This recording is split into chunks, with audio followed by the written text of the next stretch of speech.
Hey, happy people. Welcome back to the fourth edition of Let's Chat. It's a series of live streaming videos that I'll be doing here on my YouTube channel. So if you're watching this for the first time, welcome. If you're a returning viewer, hi. Yeah, and for those who don't know me, my name is Elsie and I'm a photographer based in London, England. And yeah, for today's topic, as in it's mostly aimed at excuse me, my voice today is a bit raspy, so you'll have to forgive me. I don't know what's going on.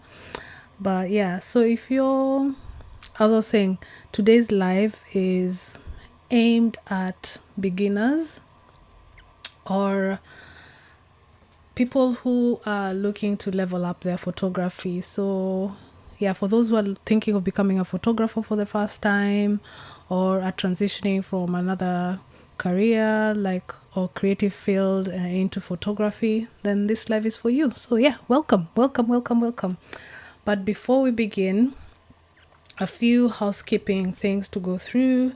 I'll be looking everywhere because I'm looking at my notes. I'm looking at my other screen to make sure if there are people on the chat and they have questions, so I can monitor that and answer those questions or engage with any audiences who are watching the live. But as usual, if you're watching this after the live has happened, you can always leave a question in the comment section. So yeah, and I'll repeat that again in the course of this session. Yeah, also another thing, the internet in my house is not necessarily that great. My last live for last week, it actually cut off at some bit. So the end of that live ended up cutting off on me as well. So yeah, so that might happen. But as mentioned in that live, if you ever go and watch it, I said I was gonna like re-upload it, but you know what? I'm not gonna do that. If it cuts off, I'll try and reconnect and we'll continue the conversation. If not, I'll just leave it as is, and yeah, I'll catch you guys next week. Hopefully with better internet, but fingers crossed nothing like that happens this time and we'll be good. Also, I have a family and I might be interrupted, so be ready for that. So yeah, that might happen. And as usual, again, if you have any questions, leave them in the chat box on the, I think, the right hand side of the live, or I don't know how you're viewing this, but yeah, leave a question, leave your comments, engage with this live. I would really love to actually know where everyone is tuning in from. It would be nice. If you're watching after, just leave it in the comments, like where are you watching this from, which part of the world are you watching this from, and what kind of photography do you do or are you thinking of doing, because this is kind of aimed at beginners or yeah, people, like I said, people who are transitioning from other careers into photography, right? So yeah, leave a comment in the comment section. Yeah, and why? Let's get started, I suppose. Let's get started. I'm really excited for this one. Basically, as you've seen from the title, is just how to start out as a photographer today, as in what do you need to get started as a photographer. It's a lot, and we'll go through everything. Like the first stage, like just to go through the points. To begin with, you'll need your mindset and purpose with regards to why you want to be a photographer. Gear, you'll certainly need gear to start your photography journey. Also, you need to learn about a few basics with regards to photography, and learning is constant. It never ends. It never stops. So you're constantly learning. The next thing we'll talk about is building a portfolio and online presence. And then also we'll touch on first steps that you need to get client work. How do you go about that? And also we'll talk about a few mistakes beginners make and how we can most likely rectify those mistakes, you know. So yeah, so obviously, if you're coming into photography, it's something that has interested you has captured your eye as like you want to be a photographer, but you need to know, why do you want to become a photographer? What is your why? And I think the best thing when you're starting out, have a notebook, a diary or something. But it's good to have a notebook, and just because I have like notebooks I've collected over the years. If you think what is that? Anyway, I think I have so many notebooks, like literally notebooks galore. Like, have a notebook, have a diary. Make sure you have, make sure with these notebooks you write down the date, so that when you're talking about your why, you have your dates on there, like today, 7th of July 2025. My why about starting photography is blah blah blah. This is why I want to do it. You could be, you want to do it because you want to engage with more people, you want to make a business out of it, to make money, build connections, anything. So having your why is one of the first things you need to have in terms of starting off your journey as a photographer. For some people it might not be apparent at first, but you can pick up your camera and start taking pictures of anything and everything, and then eventually it might come to you once you've started photographing a few different genres, and then you're deciding, oh, this is why I want to do photography. So when that time comes, write it down in that notebook that I've told you to have. Write it down. It doesn't have to be as big as the A5. You can have a smaller one. I always carry a smaller one in my bag. When ideas crop up, I always write them down, and I always date the day I put my ideas down, because you can always come back and revisit those ideas and act on them. So this is why I'm emphasizing on you having a notebook, and not necessarily, you can use your phone, but I find the phones nowadays are very distracting. And that's why I'm not suggesting it. You can use your phone, certainly, like put it in the notes app and everything, but notebooks, pen and paper, there's something about pen and paper that makes it stick to memory better than these gadgets nowadays. I don't know, it's just me personally, it's just me, but yeah, make sure you know your why, as in, why are you embarking on this journey of being a photographer? That is very, very important, having that mindset and purpose with regards to photography. And also the next thing you need to know is the difference between being a hobbyist, nowadays a content creator in photography, and a professional. All these, you can be all three, but knowing the difference will help you navigate your journey of being a photographer. So, like, hobbyist, what is a hobbyist? It's a person who occasionally just take photographs for fun without the pressure of being paid or making a living out of it. To be honest, you're just going out there taking photographs of birds, traffic, clouds, anything, just for the fun of it, just to for the fun of it, basically. Whereas a content creator, especially when it comes to photography,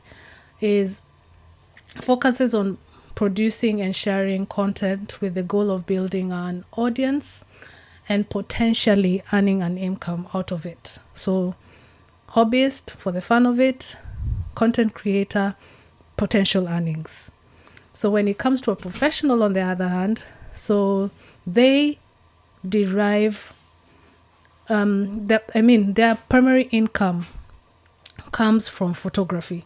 Like, they live, breathe photography, as in, this is what that, like, photography is their bread and butter. So that is a professional photography, and it really requires a higher level of skill and consistency to become a professional. And also, you have to know how to run your photography practice as a business, like doing all the marketing, running the numbers, like how to charge customers, dealing with the taxman and all of these things. So that's pro level. So I think nowadays, like content creator, I think has shifted from pro amateur. I mean, yeah, between amateur and pro, it's like an in between. I think now that's what they're calling content creator. There's one of those as well, but I don't know where that falls anymore. But in this day and age, yeah, certainly hobbyist, content creator, and professional levels is where we are at.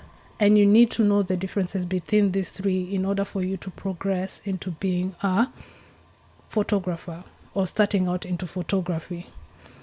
And then followed by that is the importance of finding your style. Do you want to hone in your style, or do you want to chase current trends that are happening on social media?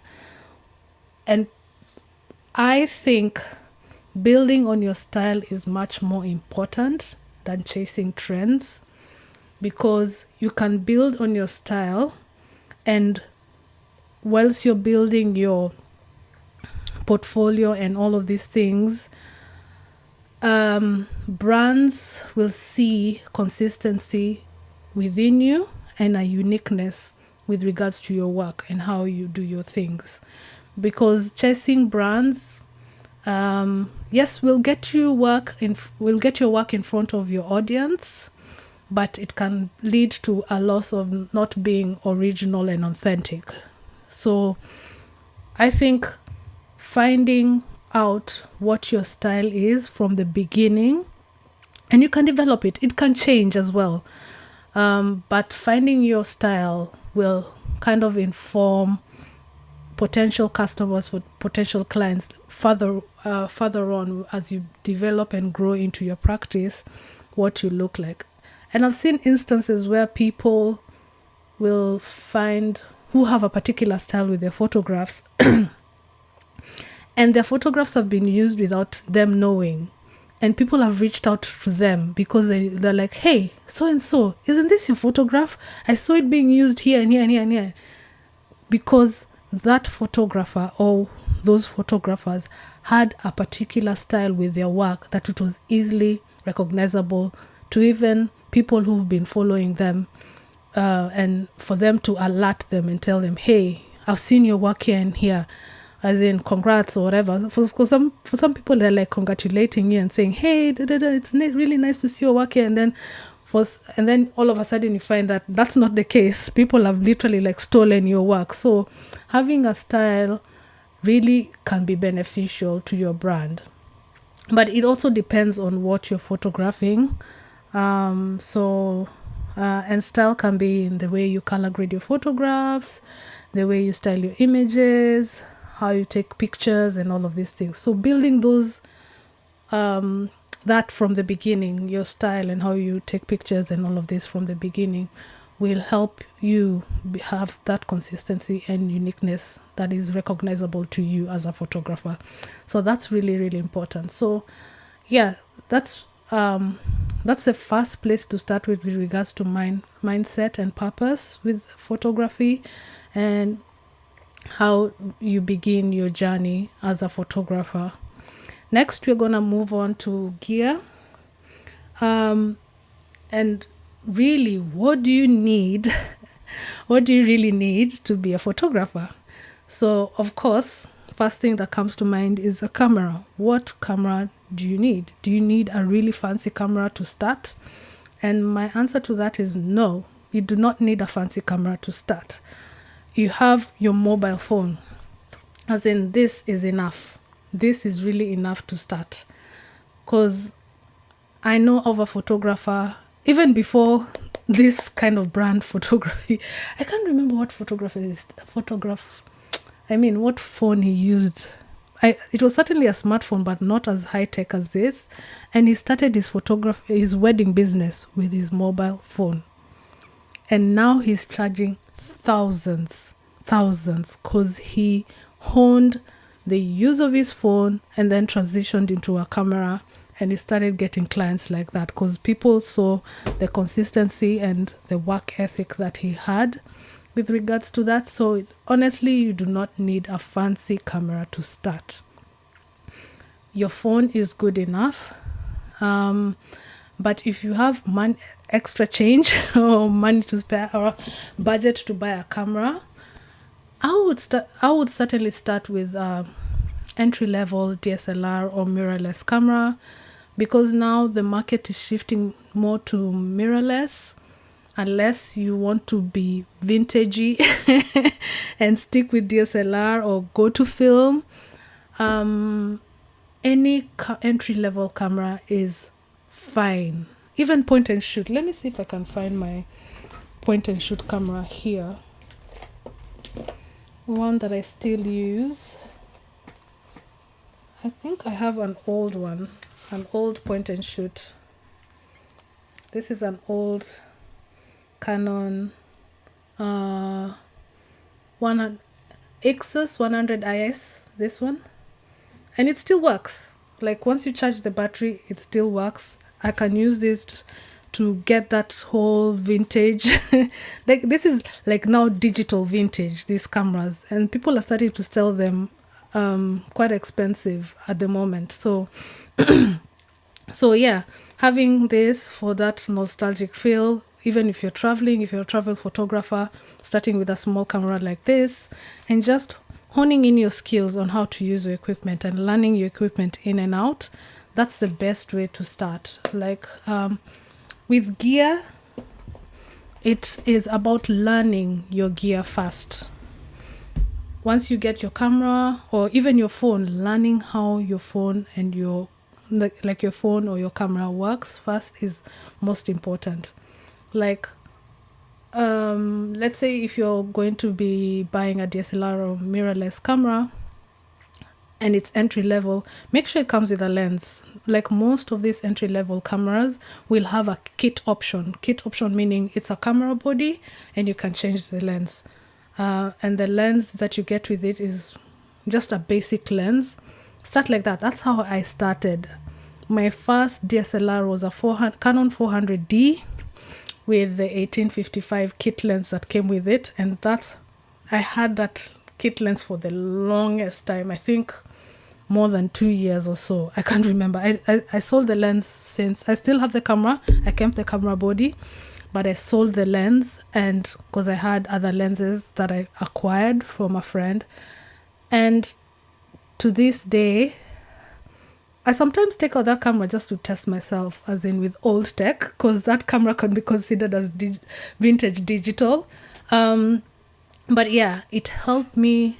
Keeping the kit for long helped me learn my kit first and how it works, and you'll always have that muscle memory with regards to your kit. And then later on, once you've become good at knowing how your kit works, even without looking at the manual, just knowing where the buttons are, where all the camera settings are, you can always upgrade. You can either upgrade your camera body or you can upgrade your glass meaning lenses. So yeah, start with an entry-level mirrorless camera or DSLR. At the moment, people are getting rid of the DSLR cameras and shifting over to mirrorless. So you might be lucky and find cameras that are really DSLR cameras that are really, really cheap. And looking at secondhand shops like MPB can also help in budgeting when looking for cheaper gear to start your photography journey. Yeah. By the way, this is not sponsored. When I mention any brands, books, or anything, this is not a sponsored video, but yet. But yeah, so always start with a camera, of course. You need a camera to take those pictures. So, and somebody out there might be asking, what's the difference between a camera and a smartphone anyway? As in, what has changed over the years? Of course, cameras in smartphones have become really, really better. As in, they have a better image quality and better features. However, like having a dedicated camera will still hold an advantage over your phone. And my number one bugbear is when you're using this and you're taking pictures or let's say video, a call comes in, it cuts off. I don't know if there's a setting, but that's one thing that I've noticed. So I haven't like used it for that purpose unless you put it on flight mode to avoid all those distractions, alerts coming in, notifications and all those things. This is one thing I do not like, using the phone over a camera. I'd rather take a camera. But phones are convenient. Like you might be in spaces where cameras are not allowed, so you have your phone and you can take really good pictures, to document the space that you're in. So yes, smartphones have a place.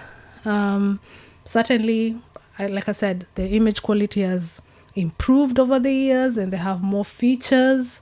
But yes, start with what you have, your phone. But I would suggest getting a camera, and because like I said, they have an advantage over the sensor size, lens quality and options as well. Because with camera phones, you might end up not having an array of lens options to go with. You can obviously get those ones that you attach to the lens that's already on here, but at least with the camera you can always change your lens, right? And also, I don't think all camera phones have manual functions. I don't think they do. It's always automatic, right? I think so. I'm not very technical, by the way, so forgive me on that. But with cameras, you can set it to manual and you control your settings. And this is part of the learning curve when it comes to photography. Like setting your camera to manual, you're working out the photography triangle, that is aperture, shutter speed, and ISO, all of that. So yeah, and also that's another thing you need to learn. Those are the basics, but we'll come back to that a bit later. But yeah, so the options of using manual are much more better. That's why the camera trumps the smartphone. So I would suggest start with the smartphone, yes, and then when you have money or you've saved up, always go for a camera with an interchangeable lens. You can get, like the point of shoot I've just shown you, you can get cameras with fixed lenses to start out with if that's what you are after, but I would suggest getting a camera with interchangeable lens, and it doesn't have to be necessarily a big camera. I have my M50 here. This is my M50. You can change the lens, but this is how I bought the camera, with the kit lens. I've never changed it, and I've never seen the need to. It takes good photographs. It makes me learn the camera as much as I I think this was my first. I've lost my train of thought, sorry. This was my first mirrorless camera, actually, come to think of it. Yeah, it made me learn how to transition from DSLR into mirrorless. And yeah, and it's quite light and it's really, really easy to carry around. Like I can put it in my handbag. It's fairly compact, and I think this is the reason why I never changed the lens, the kit lens that came with it. This is a 15 to 45 millimeter lens. It is 3.5 to 6.3 lens, f-stops lens, and I've used it since, because I really bought this camera mostly for filming and vlogging.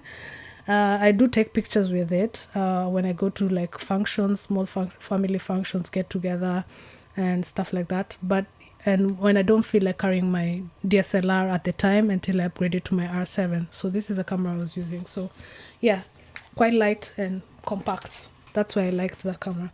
And yeah, so I just wanted to show you that, so you know, like you can start from that small, from the point of shoot I just showed you to that. That's an M50, but I don't think they're doing them anymore unless you get it secondhand. They do an R50, which is an equivalent to that because of the RF lenses. they're compatible with the R50 in comparison to this, which is an M version, M range of the Canon cameras. But that's I don't want to go into so much detail about different cameras, so that's not what we're here for. But yeah, you can always even look up this information. So and yeah, that leads me up to like the recommended beginner setups, like DSLR. Would you go for DSLR, mirrorless, used gear options? Like I've said, used gear is better, but get used cameras from reputable sources. Like I've mentioned, MPB. You can also check out Wex. They have a used section on their website. And if you're watching from abroad, oh, the sun is doing its thing again. Sorry about that. And if you're watching from somewhere else, look at your local websites and camera stores and see if they do used equipment, like camera equipment. And even check with your friends as well, your peers or people you know in the industry who are looking to upgrade and are selling their kit on. Talk to them and see if you can buy the kit off them. At least that is somebody you can somewhat trust, especially if they're people who you know they take really good care of their kit. Because that's what happened to me. A friend was selling her kit, and she reached out and I bought it, and I still have it with me 12 years later and I still use it. So yeah, friends will always come through as well when you're looking for gear. So like a few suggestions, like I went and did some research and of several companies on camera gear, like entry-level DSLR or mirrorless cameras. Canon, you can go for the 250D or the R50, as I mentioned, or the R100. So the 250D is DSLR, and then the R50 or the R100, those are mirrorless cameras. And any cameras that I'm mentioning here are under 1,000 pounds. I don't know how much they are in other currencies, but they're all under 1,000 pounds. And all of the cameras I'm mentioning here, they have kit options, meaning you can buy the camera on its own without the lens, like camera body only, or you can buy it with the lens. That's what I mean as a kit.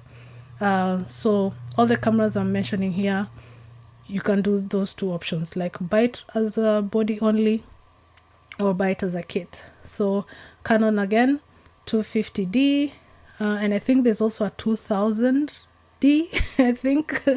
Yeah, and but I don't know how much that is, but the list I have here, I made sure all the cameras were under 1,000 pounds. So yeah, 250D, R50 and R100. Nikon or Nikon Nikon Coolpix P950. That I don't think it's a detachable lens. I think I might be wrong. I could not find and I think that's a DSLR if I'm not wrong. I think that's one of the Nikon cameras that's under 1,000 pounds, and I think that lens is not detachable.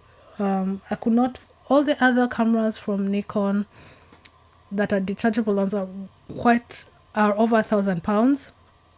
Certainly, probably the R8 can be considered entry level, but not necessarily. So yeah, with Nikon, I had a really difficult time finding something equivalent to like the Canon or Sony and Fuji's. But yeah, probably the Coolpix. I don't know. You can always do your own research and see if you can find something there if you're a Nikon person.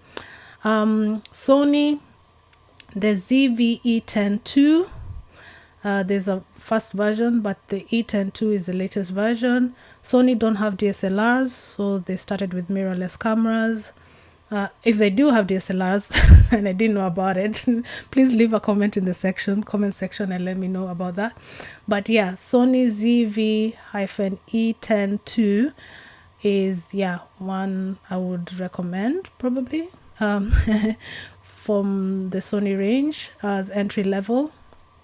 And then moving on to Fuji, the X-T32, they have an X-T31 as in version Mark 1, version 1, but I think that one you'll have to get it on second hand because they have a version 2 now.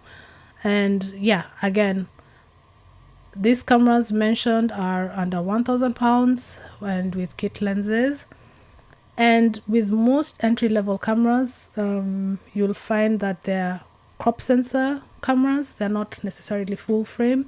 So that's another thing you need to learn about. So yeah, what's the difference between a crop sensor camera and a full frame camera when you're starting out in photography? So there's all those different levels of camera gear you need to consider.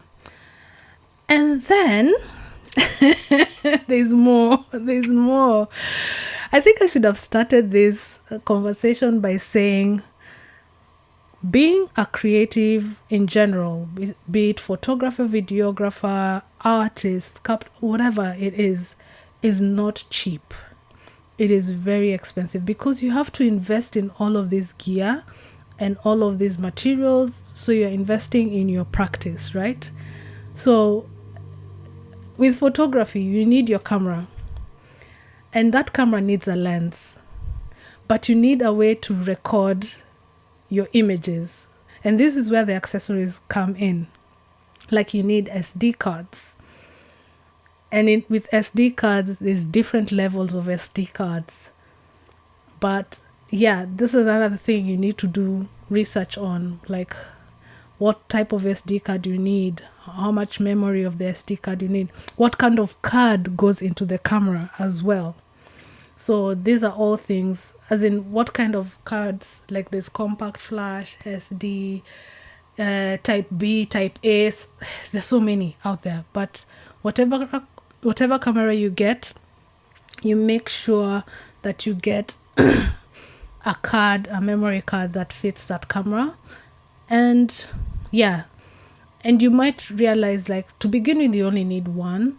And if you're going to get one with a higher capacity. Start probably at 64 GB and then upgrade later on by adding another 64 GB or getting higher cards like 128, 256, 1 TB. So, but it's up to you. But to begin with, probably 1 or 2 cards. Something else to consider investing in as a beginner is a tripod.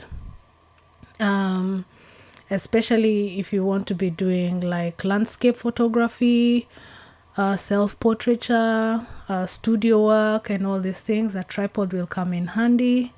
There's so many out there in the market. So, and as a beginner, get what you can afford to begin with. But something sturdy. You don't want to get a flimsy old tripod. You put your camera on there and it breaks even before you've started using it.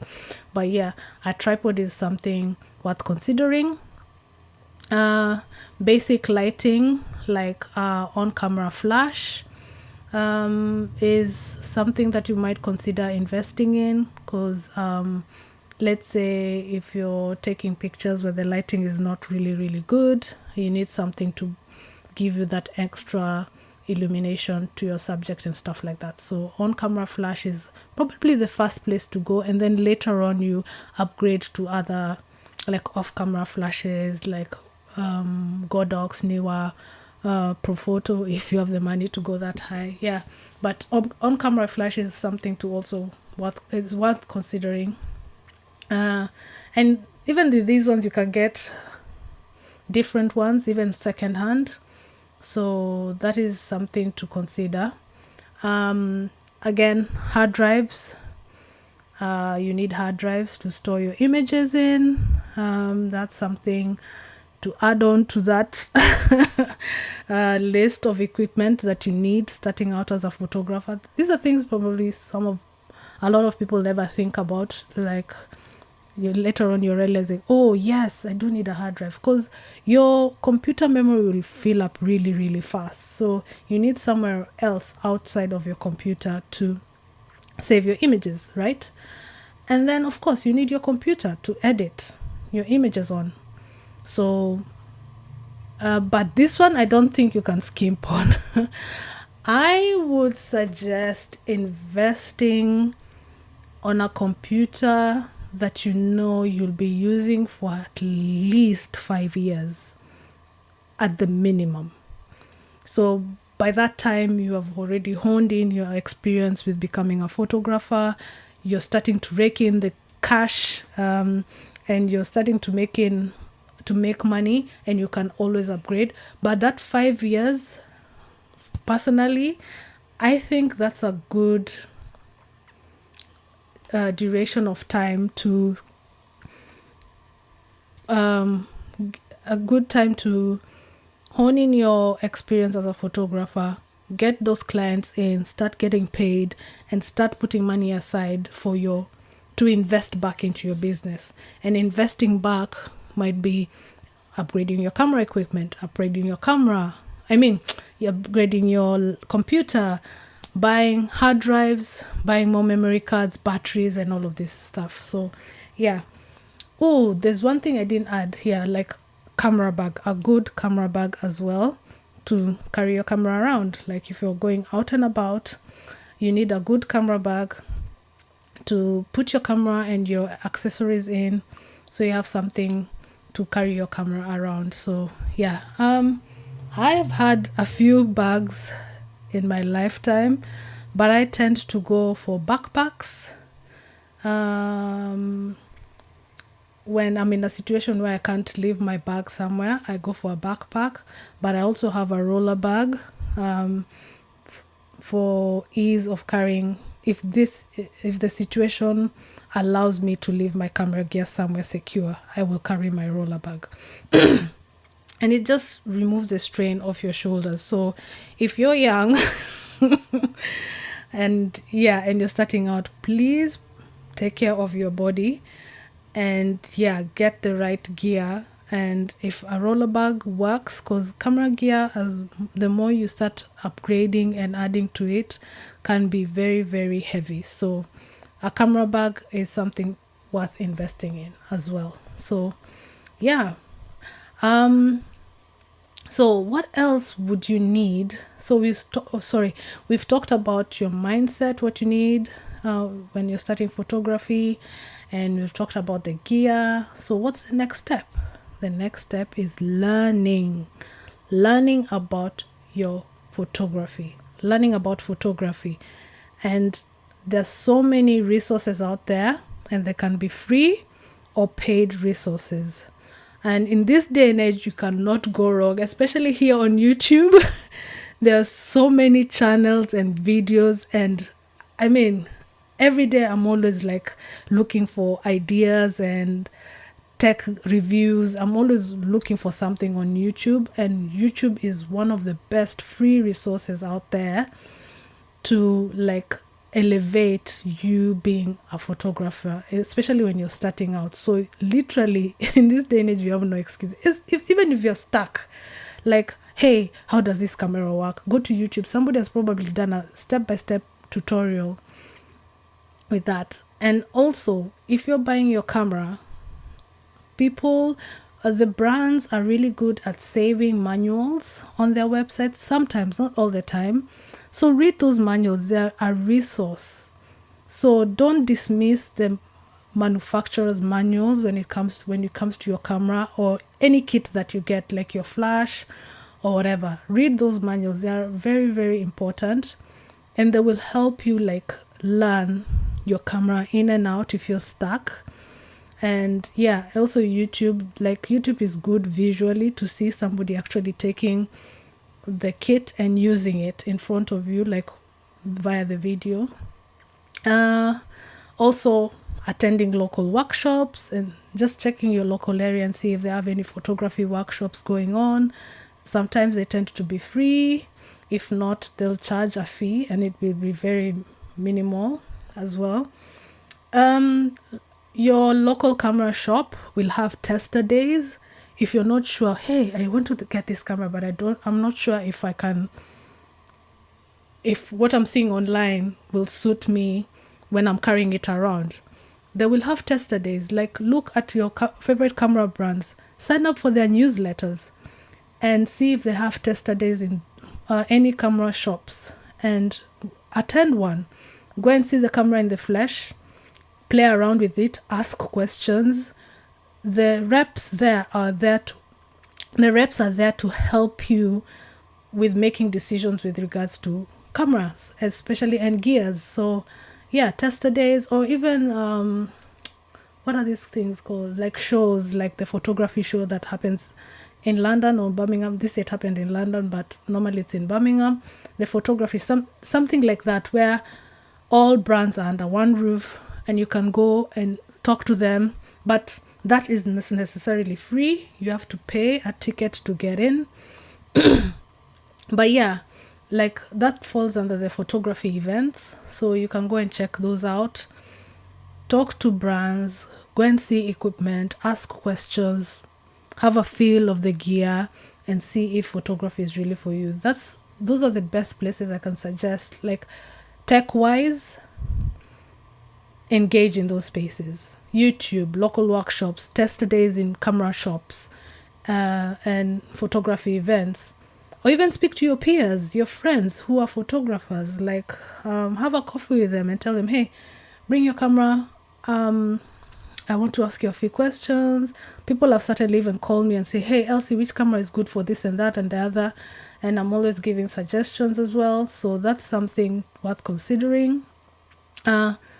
For your brain and knowledge, attend exhibitions for inspiration as well. Photography exhibitions, they are always, especially here in London, most galleries have free entry. Like for when they have photography exhibitions, go look up sites where they hold exhibitions and go check out work on the wall for inspiration. Like look at the way they're framing, lighting, even printing. Find out where they printed the work, because nowadays we don't print as we should. We should be printing our work and not letting it stay in screens, and I should be following my own advice actually. But yeah, please use exhibitions as a source to sorry, I'm just checking the time. Use all these exhibitions as a resource to elevate yourself and improve your learning when it comes to photography. When it comes to paid platforms about learning photography, Skillshare is one of them. Udemy is another. Creative courses in colleges and universities. So any one of these, if you think that you need more, it's up to you. And this is why at the beginning I said finding out your why will inform on how you navigate this space of photography. And certainly, especially when you start paying for things, you'll be like, do I really need this? Is this why I want to do it? The why will always be there, constantly making you think about why you need to embark on this journey of photography. So if you're going to pay for somebody to teach you, it's worthwhile. I went to university twice. I did a BA and a master's, and I did learn a lot. And my why helped me make that decision. And last but not least, there's a few resources. There's a bit of both, like books. Again, going to exhibitions and going to the cinema as well. Watching films can help you formulate ideas, especially films. Watching films have photography in it if you look closely. Like, look at the way they're lighting their subjects. Look at the way they're framing their subjects in this scene. Like, the perfect way to do it, if you see a scene you like, especially on TV, pause it and look at all the elements within that TV screen and say, can this be printed? Can this be made into a still photograph? Can this be made into photography rather than a moving image? So it's really, really important to also look at cinema as well. With books, where I say it's a bit of both, you can go to your local library and look in their creative section. Their art section is mostly, they put it under the art and design section in most libraries. So go and look at books. Go and read books over there.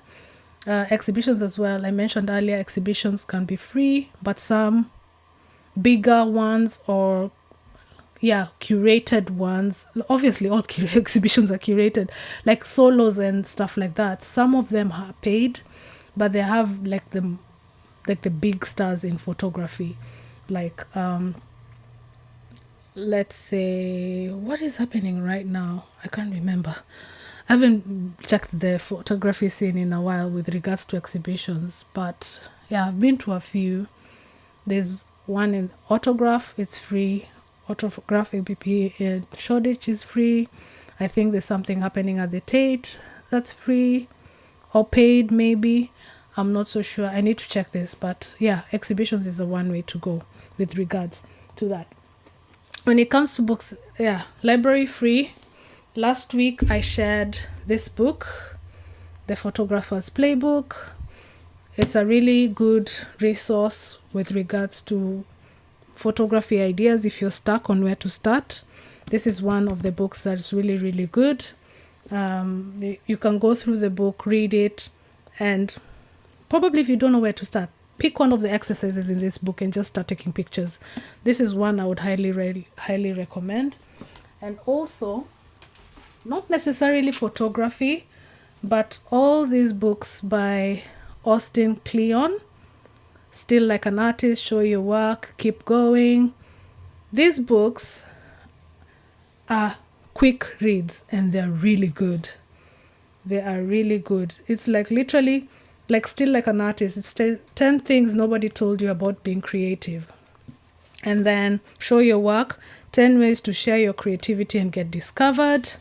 And then Keep Going, 10 ways to stay creative in good times and bad. Highly recommend. Again, not sponsored.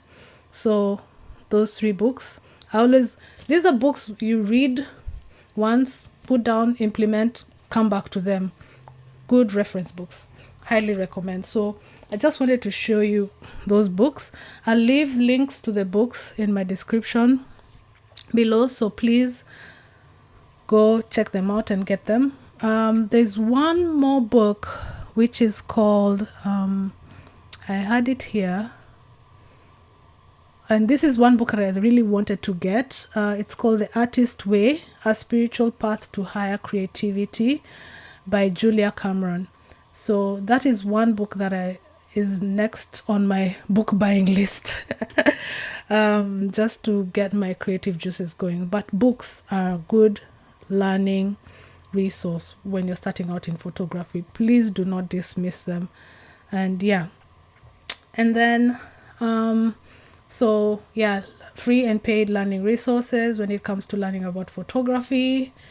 And then the next thing is the importance of practicing over perfection. And there's one famous quote that I'm going to read to you, which is, your first 10,000 photographs are your worst. And this is by renowned photographer Henri Cartier-Bresson. And basically what this means is, like, it wants to highlight that it is important to keep practicing. Practice. Like, 10,000, even more. Keep practicing and keep developing your skills over perfecting your work. Like, it doesn't have to be perfect. Just make the work. Essentially, that's what this is. Because in the practice is where you learn, and it really helps you grow as a photographer. Make those mistakes, take those pictures. Like, that is one way you're going to learn about your style, your uniqueness, your style, and also about how to use your equipment to make better work. So yeah, the importance of practicing over perfection. So remember, your first 10,000 photographs are your worst. The next thing, when it comes to being a beginner or just transitioning into photography, being part of a community is also a great way to learn from other creatives like yourself. And this can be done at your own pace and schedule. So join communities, engage with other photographers within the industry. Because by engaging with different people and sharing your work, especially, even when you're starting out, you're like, hey, just reach out to anyone within the community, especially your peers, because they will help you see your work differently. And you, even if you're engaging in their work as well, you will see artwork differently. And it might inspire you to make more work. And then you'll get to learn new techniques and tips from experienced photographers, people who have come before you. And this can only happen by joining communities, photography communities, whether it's online or physical ones. Join one. They can also help you get constructive criticism through your work, and this is the only way you're going to improve on your work. And it's also a chance to unwind and network with other creatives. So always get that community engagement and feedback, and it really helps. Even going on photo walks, just join a photo walk, take your camera with you, or if you don't have one, go for a photo walk. Just go for the photo walk just to network. And you never know, some of the photographers will have an extra camera in their bag. I've been to photo walks where there's a mishmash of levels, like beginners, amateurs, pro photographers, people who quit photography and now they're deciding to come back. There's every kind of person, and one or two of those people will have either an extra lens or an extra camera or both.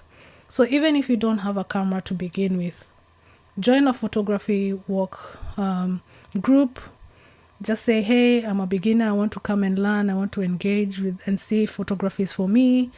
And yeah, go for the walk, and you never know what might come of it. And yeah, somebody might be willing to lend you their camera and their lens, and you can take pictures on site, and you can actually learn from somebody who is in the group.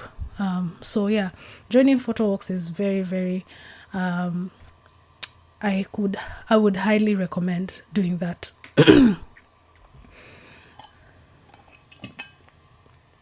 Let's lubricate that throat.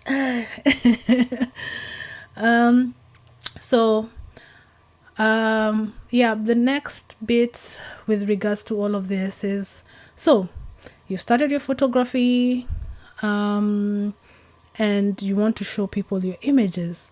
What do you need? You need to build your portfolio, and you need some online presence. And with these, there's some things that you need to consider with regards to building your portfolio, especially photograph for free, but only when it makes sense. And what do I mean by this? You're starting out. Of course, you don't have a portfolio. So you might ask your friends, hey, can you pose for me? I want to be a portrait photographer. Come, I take pictures of you. Or you want to do baby photography, and you're asking around if people, they know any pregnant women. You want to do maternity photographs or sessions. You have to create these opportunities for yourself. And this is why working for free or photographing for free makes sense, because you're trying to build that portfolio as you start out. And it's also another way for you to test different genres of photography, whether it's portraiture, street, concept like product photography, food photography, all of these things, and see what niche of photography you enjoy the most, and then stick at it and keep practicing. So, and this is why only photograph for free when it makes sense to you.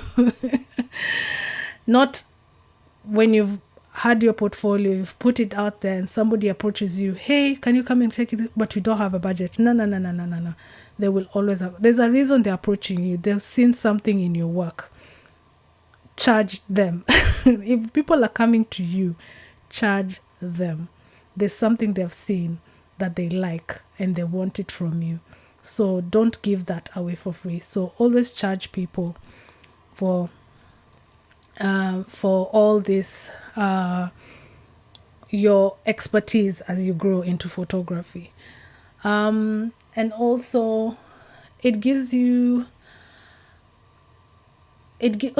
by starting out, it also, this gives you a chance to showcase your work and your talent to potential clients, brands, showing them, hey, this is how I work, this is how I photograph, this is my portfolio, and your level of professionalism, to potential brands and clients. So yeah, again, I would say it and repeat it for those at the back. Only photograph for free when it makes sense to you, not the client or the brand. If they're coming to you, they have seen something they like, charge them. Have a fee in mind. Yeah. And to be honest, as a beginner, it's very daunting not knowing what to charge people. And this is why the community comes in. Reach out to the community and say, hey, this brand, this client reached out to me. They want me to do A, B, C, D. How much should I be charging them? I'm a beginner and this is where I'm at. How much should I be charging them? So this is what the community is there for, to help you navigate this space of photography, especially when it comes to money. So yeah, that's one thing to always consider when you're building your portfolio and online presence. Like, photograph only when it makes sense. With regards to online presence, obviously the first one people will always navigate to is social media, which makes sense. But social media should be used as a tool to market oneself. But you will need to have a website to showcase your work in the way that you want it to be seen to potential clients, to potential brands, because on your website you have control on how you create, on how you curate your work for your audience and for people to hire you. And sometimes social media can be a distraction, to be honest. That's why I'm saying it's a tool to elevate, to market. Whereas your website is literally your home for your work. So please, please, please, when you're starting out, you might think, oh, do I need a website now? Websites are expensive and all this jazz.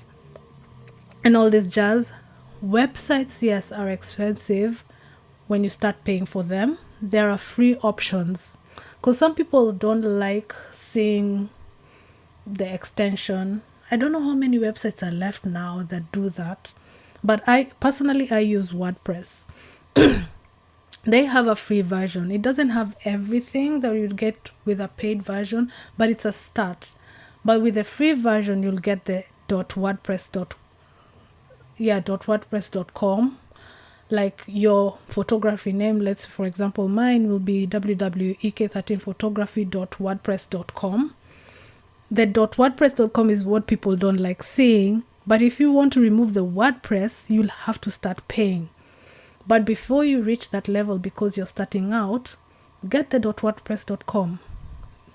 If there's other platforms, if Squarespace do it, if Format do it, Wix, if they do it, take that option and create and start building your website. And I think even Canva now do websites. So take that option, build your website, curate your images there in the way you want a brand or potential client to see your work. So that is something that I would really, really, I've even spoken to a few people about this, like, your website is number one key. Because even nowadays, if I see a photographer I like, I go, like, let's say, for instance, on Instagram, I'll go to the profile and look for the website so I can see more of their work, because I don't want to be scrolling through all that through their feed. And then I'm like, I've had enough of scrolling through their feed, and then I'm distracted by reels and all of these things. And this is why I do not like social media, because of that. It's a distraction. You're distracted. I hope I'm making sense. So yeah, with your website, you have more control, how to curate your work, presentation. It looks more professional to brands and potential clients. So websites are number one, and then social media, a tool to push what's on your website to that platform, and even direct people back to your website from that platform. Say, hey, this is, let's say on stories, you put a picture there that you took, but there's more photos from that session. Say, I took this photo, you can see more on my website, and direct people that way. Or the link in my bio, or you put a link even on the stories so people can click in it and go to the website. So they'll concentrate more on your images. If they do end up clicking, they'll click it, go to your website, and they'll stay there longer than they would stay on your feed. And that's why I'm suggesting websites. So yeah, that is really, really paramount. Thank you, Robert, for tuning in. I appreciate it. He said, great live. Sorry, I'm very late. It's okay. Thank you for all the tips that will be very useful for beginner photographers. I love that you're helping other people who want to pursue photography. Oh, thank you so much for the comment. That's really amazing to hear that. I really appreciate it. Thank you so much for tuning in as well. And then now you've figured out your why. You have your camera and accessories. Because it will come a time you'll be like, you know what? I've kind of done enough with the beginner stuff. And let's see if I can earn money from my work and stuff like that. It will come a time that will happen. So having a goal is a good way to start. Like, you want to save for that laptop that I mentioned earlier, or an upgrade.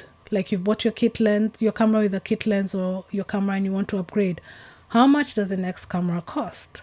Because all of these gear for creatives, by investing back in your business, it costs money. So how much more do you need to upgrade or elevate yourself to the next level? So this is why having a plan for your goals comes in, and looking at what target market you need to achieve this goal, and knowing what you offer your clients will be really helpful. So writing all these things down, and this is what I'm saying, that notebook that I mentioned earlier comes in really, really handy to put down your plans on paper. You can plan here, but writing it down is literally making it like actionable. Like, you can say, hey, you can always go back to it and say, oh my God, this was my plan in 2022 and I'm in 2025. Look at the growth, write it down. Yeah. And then going back to having that strong portfolio of work, be it on your website or even on offline, you can create a portfolio PDF that you can share with clients if you don't have a website yet. So if you've been photographing and you're happy with your work, you can always create a PDF of work that you want to show your clients. So if you're a portrait photographer, or you're doing editorial, fashion, and all of these things, do a project, curate it in such a way, put it on a PDF. So when you're reaching out to potential clients, you tell them, hey, I don't have a website yet, but this is my portfolio and everything. So that's what it means by having a strong portfolio of work offline. And then online is your website now. And then if for some people, they tend to market their social media first.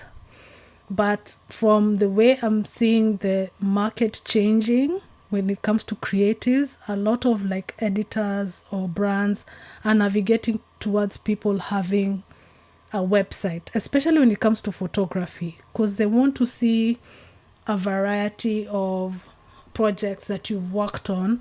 And this is where, when I spoke about how to create your website, curate your website to attract your potential clients and brands. This is what I was talking about, because it's not easy to curate your social media.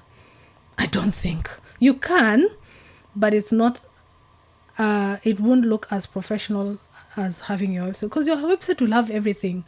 You'll have different menus of whatever projects you're working on. It will have your about page, like talking about yourself, introducing yourself to your potential client or brand. You will list all the brands you've worked with on there. You will have a contact page, how the brands will reach out to you and stuff like that. You can even start writing a blog. Like, let's say you worked on you are in a photo session for an editorial. You're breaking down what happened on that day. Your website will be the perfect place for that social media won't have. So it's just a home for everything to do with you and your photography and your work. So online presence, portfolio of work. And then, it ties in with the online presence via our website, social media to attract clients. And then also researching into your client's needs with each niche you decide to venture into. Like if you want to do food photography, you need to research, what do you need to do food photography? What does your client want? Let's say you want to photograph for a restaurant. You need to visit the research. Where is the restaurant located? What kind of foods do they make? How can you photograph their food to attract more clientele to their business? As they showcase those images in probably their menus, their advertising, and all of these things. This is the kind of research I'm talking that you need to get into, like for your clients' needs within that niche of photography or whatever you decide to venture into as a beginner. And also learning how to consult with clients to understand their vision, goals, and expectations when it comes to a particular job. So these are steps that you need to take to get client work. And then also networking, again, going back to networking with industry professionals, potential clients, other creatives. And networking, I don't think it necessarily has to be within the photography industry. You can go to other events, like business events, tech events.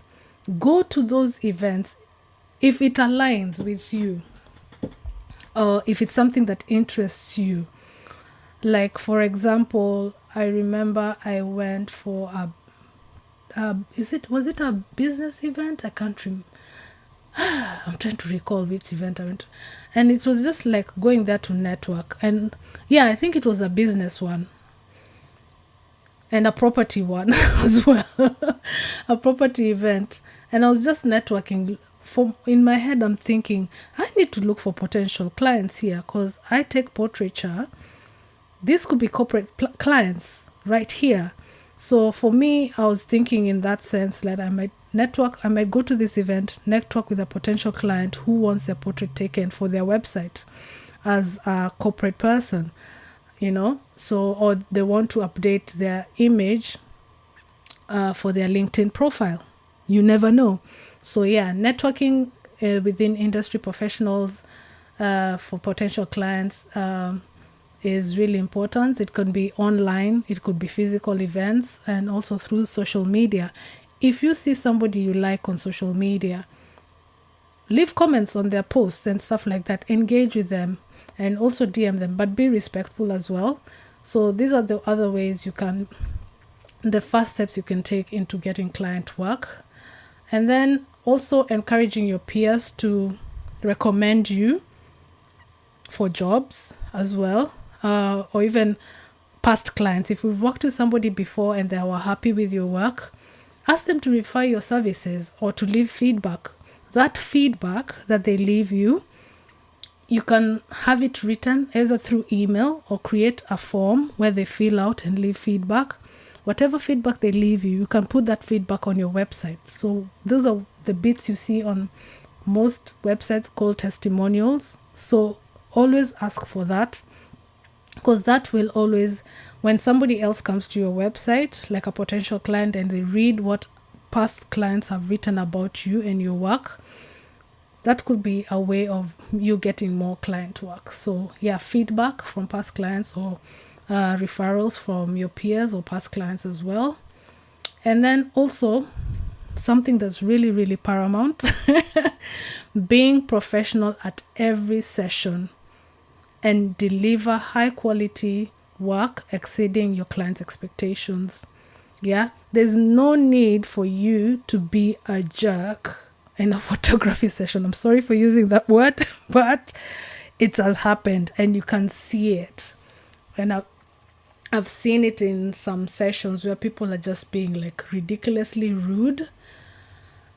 You wouldn't want to work with that person again. You wouldn't want to work with that photographer again. So being professional, being polite, in every session. All of us are human. We always have bad days, whatever.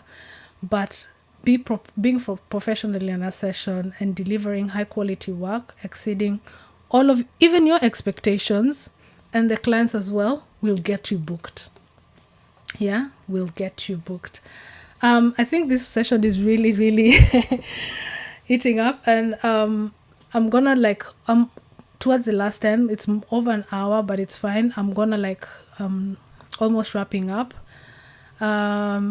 So yeah, we've talked about kind of all the positive things that you need with regards to beginning with photography, because I think this is really important. And even when I was putting together my notes with regards to this, oh gosh, I have really come a long way in terms of changing of tech, growing as a photographer, and all of these things. Like, wow, it's a lot. It's a lot when you're a beginner, but it really helps when somebody who's been there before you, helping you navigate this space. It makes it kind of easier, right? So let's get to the mistakes photographers makes at the beginning of their career, and what can you do to kind of rectify some of these mistakes. It's a long list, so I'm gonna go through them, and probably by going through them you'll take note, and I think you can even research, kind of like your homework, right? Research, like, how do you remedy all of this? And I'm sure probably I'll talk about one or two here, but I'll make it a bit brief. So yeah, the number one, and I've done it, is comparing gear instead of creating. I'm like, oh, why can I only afford a crop sensor camera? Because my R7 and my 7D are crop sensor. I've never had a personal full frame, even though I've used full frame cameras. I'm always comparing, but I'm out there photographing with these cameras and they're doing their job. Like, most of my photographs you see were photographed with crop sensors. I was like, Elsie, stop comparing. You can do the work. It's not about the gear, it's about you creating the work. So yeah, comparing gear instead of creating, that is the number one mistake. You need to nip that in the bud. As in, you can use your phone. Somebody might know how to use the phone and the next person might not. So don't compare. So comparing gear is always up there, because I've done it, and I'm sure a lot of photographers have done it. But as long as you know how to work your gear, use your gear and produce the work, stop comparing. It doesn't work. Not backing up photos. Yeah, you need to back up your photos. I'm guilty of this one, actually. I've lost a whole computer worth of images, and I'm like, oh, I wish I backed those images. Yeah, and it's painful. It's really, really painful when you lose work. But I've learned my lesson. Now I back up, not as much as I would, because even backing up things that you use to back up are not necessarily cheap. So you do what you can. If you can use cloud, back it up on cloud. If you have free hard drives, have several, but the cost adds up. So, but it's really, really important to back up your photographs. The The next mistake a lot of beginner photographers is not creating systems early on when it comes to workflow. I am guilty of I am so guilty of this. It took me, I think, several years to figure out, hey, I need to start having a proper workflow with regards to how I save my images on my hard drive, on my computer, and all of that. So I can find them easily, even on my hard drives. Now, once I'm almost filling them up, I always write the year. So I know that hard drive is from this year to this year. So the next one will be from like that. And then I always put the year. I don't know if I do the month. I can't remember. But I have a system that I work on. And I think I'll do a video. Rather than a live, I'll do a video and upload it on my channel on my workflow on how I save my images on my hard drives once I have finished like a job. And yeah, it has really helped me. But my workflow might not work for the next person. So it's really important to create those systems earlier on rather than later on in your career, and you're up there scrambling, looking for a photograph you took earlier on. Like I was looking for images. I keep looking for images, and because earlier on I didn't save them properly in terms of year, because I start with the year first and then I do the month, or yeah, I don't know. But yeah, my workflow is totally different, but it really helps with regards to finding your images and how you save them on your computer for future reference, basically. Yeah. And then the next, I'll quickly whiz through this because we are running over time. Ignoring the importance of post-processing. You just don't take pictures and upload. You need, especially when you figure out that you start photographing raw instead of JPEG, the image is flat, you haven't color graded it. That is post-processing. Once you press that button and you put your image onto the computer, you need to edit. You need to make it look presentable. Color grade, exposure. Sometimes you might find your exposure is either up or down. Sharpening, contrast, and all of these things. Post-processing is part of the learning curve when it comes to being a beginner photographer. And on the flip side, do not overdo it. It reaches a point where you just say, stop, that's enough. Because I've seen images out there like, oh my God, why did they go that far? Why is the sky green when it's supposed to be blue? Or something like that. Please don't overdo it. Or this HDR, people overdo that a lot. So yeah, don't ignore post-processing, but at the same time, please do not overdo it. Yeah, if you're stuck, so many resources on YouTube, buy books, look into color grading, tutorials. I think even Capture One on their website, they have videos showing you how to use their system when it comes to editing and color grading. Please look them up. So yeah, that is one I could, is up there as well. Taking too many photographs. The next mistake. Taking too many photographs and also not taking enough. There's both. Oh my God. To this day, I still make this mistake as well.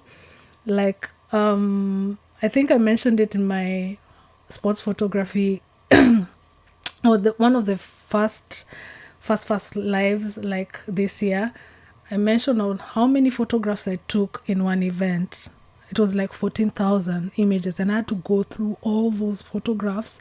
There were so many. It's because I was photographing something new, and then with digital, because of the rapid fire, it was a lot. So yeah, taking too many photographs can be detrimental, to be honest. Because let's say I was a beginner, I would have struggled.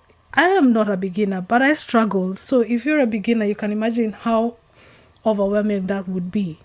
Right? So that's a mistake, taking too many photographs. Do not rely on the rapid fire, the high, what is it called? Frames per second function on your camera. If anything, reduce that to just taking one picture at a time. that will help you learn how to frame and all of these things and figuring out your composition and blah blah blah. So that will also reduce the amount of photographs you take at a given day. And then, like I said, also not taking enough photographs as well. If you can, take that photograph once or twice, especially when it comes to people, because you'll find in one, some have closed their eyes, they blinked, in the others they're not smiling, so try and take more than one of the same photograph, and also look for different angles depending on the situation. Different angles. Can you come close? Can you move further away? Can you change your angle? Can you do it from above, below, blah blah blah? But it depends on what you're photographing as well.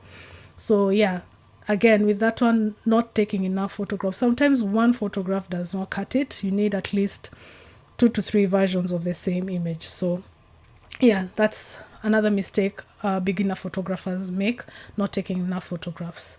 And then not learning the basics of photography. And by this I mean the triangle of photography. If there's one thing you do as a beginner, this is something you need to learn. You need to learn about the ISO, your shutter speed, and your aperture. And this will elevate your photography, and it will move you from using the automatic function of your camera into the manual function of your camera. So not learning the basics of photography is another mistake that beginners make. Please don't make this mistake. Please learn. There's so many resources. If it means printing out that chart and putting it on your wall, the photography triangle chart, there's so many resources online. If it means printing it out and just putting it on your wall or on your computer, do that. It will help you tremendously. And then having the others, I'll just whiz through them because they're kind of explanatory, like lack of point of interest, not paying attention to the background or surroundings where you're photographing. Too much clutter in a photograph distracts you from whatever you're trying to photograph. Like you can't have a portrait and the background has trees or people, like a head here or somebody, I don't know. Yeah, I think you get the gist of that. Like, pay attention to your surroundings when you're photographing. Sometimes you can have tunnel vision and not think of all of these things, but it helps just being aware, even for that brief second, just being aware of the surroundings. Like, you can move somebody, or even sometimes they even tell people, wait, the people passing behind you, just give me a second, and then once the people have passed, I take a photograph. Like, especially when I'm in a public area. So yeah, so not paying attention to your background and surroundings is one mistake beginners make as well. Poor lighting, poor composition, equipment maintenance, that one as well. I've seen, even with professionals, the one that grinds my gears is when you're changing your lens and you're seeing somebody has removed the lens and they're putting the camera like that. That putting it like that is making your camera have more dust on the sensor than changing your camera like this upside down and removing your lens. So always put your camera upside down. Obviously, depending on the environment, dust will still get in, but it won't be as much as like that. Putting it up like this. Let me bring the camera. This is a camera with a removable lens. Like this, it comes off. Don't put your camera like this. Always like that, upside down, to remove your lens, and then change it to whatever lens you want to use. And that's what I mean. Oh, no, I don't even know how to put it back. And that's what I mean. It stops dust getting into your sensor. And yeah, so always maintain your kit. If you have smudges on your, what is it called, on your viewfinder, clean it. Don't let it fester. Your lens, clean your lenses. Always maintain your camera gear, and it will give you good photographs by the end of it.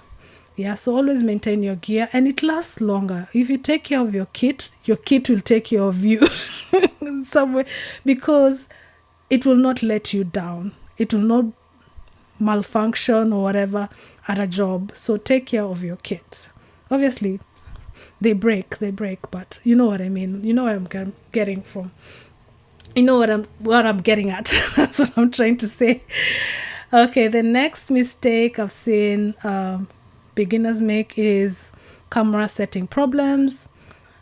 And this, again, it goes back to the triangle, ISO, shutter speed, and aperture, or even just basic settings on color profiles.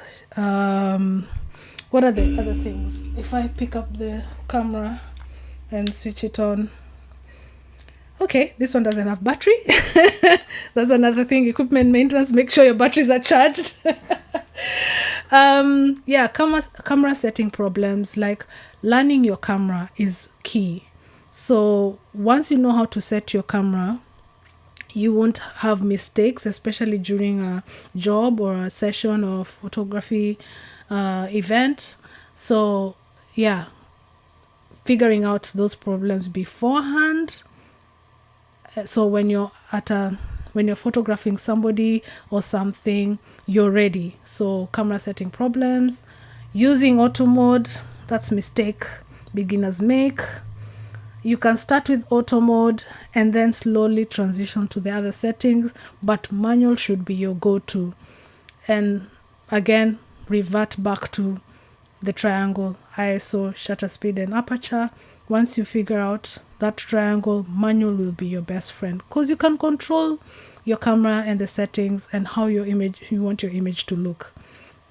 And then landscape photographers, that crooked horizon, or when you're seeing land, the connection between the sky and land, and it's crooked like this, please don't make that mistake. It makes your photograph look really weird. In some photographs it works, but sometimes it doesn't. Like I've seen, especially in sports photography, I've seen like the pitch is at an angle sometimes, and sometimes it makes me, I don't know, I don't like it. Personally, I don't like it, but some photographers do. But yeah, that crooked horizon, don't make that mistake unless it's a style you're going for and that's your jam.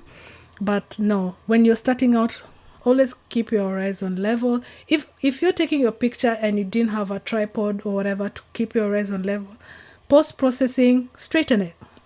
You will have that grid there with a straight line, and it will make sure your horizon is straight. So yeah. And then last but not least, I'm sure there's many more mistakes photographers make. You can always leave them in the comment section, please. And that is blurred photos. Unless it is something you're really aiming at, blurred photos are a no-no. And yeah, so blurred photos as you're beginning is a common mistake, but you always learn how to focus onto your subject or whatever you're photographing and make your photograph as sharp as possible. But it depends like the depth of field your lens can reach for you to make that photograph not be blurry.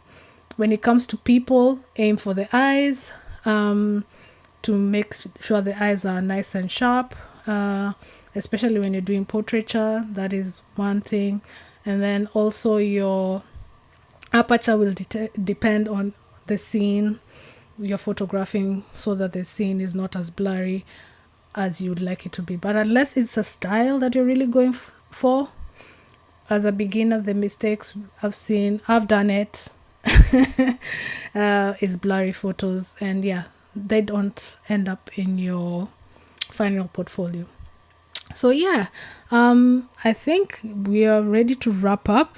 Gosh, this has gone longer than I anticipated, but I'm sure it will be valuable information for someone. So if you're watching and you have any questions, please put them in the chat.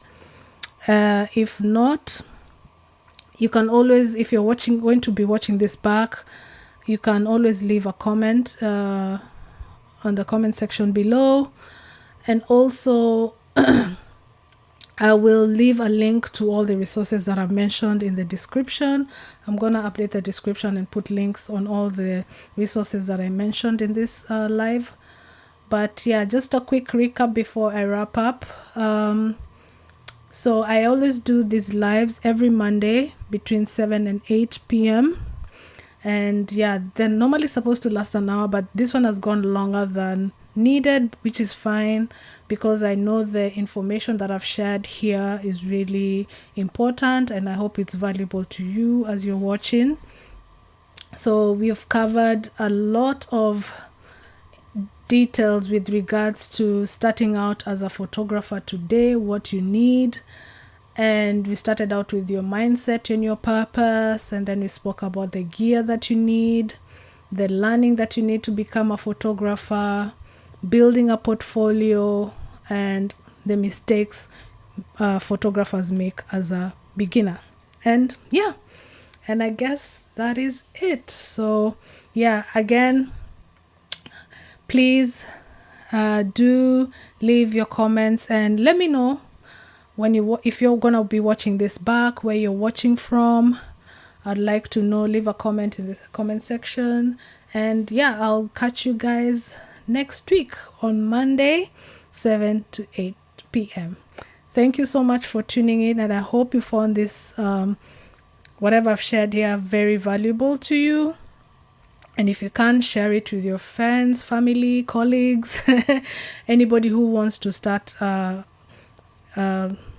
photography, anybody who wants to start the photography journey, you can share this video with them, and I hope it adds more value to their journey as being a photographer. Even if you're transitioning, sometimes it's not necessarily beginners, like people who are transitioning from one career and coming into photography, so this might be helpful to them as well. And yeah, so I will leave you at that. And again, thank you so much for watching, and I will catch you all next week. Bye.